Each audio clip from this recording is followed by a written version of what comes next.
আজকে ক্লাসে আমরা শিখব আরবি 29টি হরফের মাঝে 12টি হরফ এমন রয়েছে যেই হরফগুলো শুনতে উচ্চারণ শুনতে একই রকম কিন্তু হরফ 12টি ভিন্ন ভিন্ন, যাকে বলা হয় তমিজের হরফ।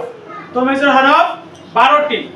তমিজ অর্থ হচ্ছে পার্থক্য, অর্থাৎ এই 12টা হরফের মাঝে কি পার্থক্য সেই পার্থক্যগুলো আমরা জানবো। কারণ এই পার্থক্যগুলো যদি আমরা না জানি তাহলে উচ্চারণের ভিন্নর ক্ষেত্রে অনেক সময় অর্থের পরিবর্তন হয়ে যায়, তখন নামাজ নষ্ট হওয়ার আশঙ্কা থাকে। তো সবাই বোর্ডে দেখেন, তমিজের হরফ 12টি।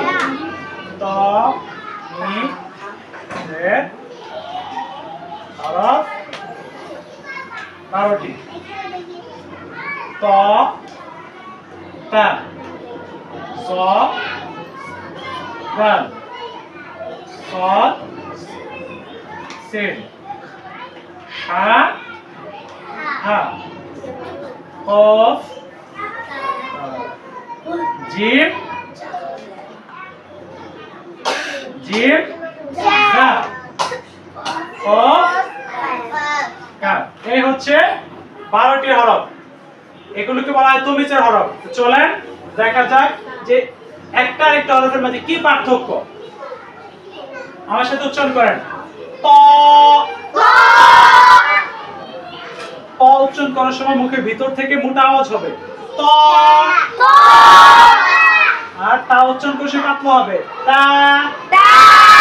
বুঝতে পারছেন? হরফ কিন্তু দুটো ভিন্ন, শুনতে একই রকম, পার্থক্য হচ্ছে ত উচ্চারণ করার সময় আওয়াজটা মোটা হবে, মুখের ভিতর থেকে আওয়াজ আসবে ত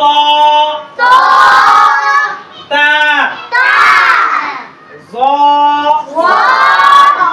দাল মুখটা একটা পাতলা صاد সিন صاد স মুখের ভিতর থেকে صاد, একটা হচ্ছে সিন পাতলা।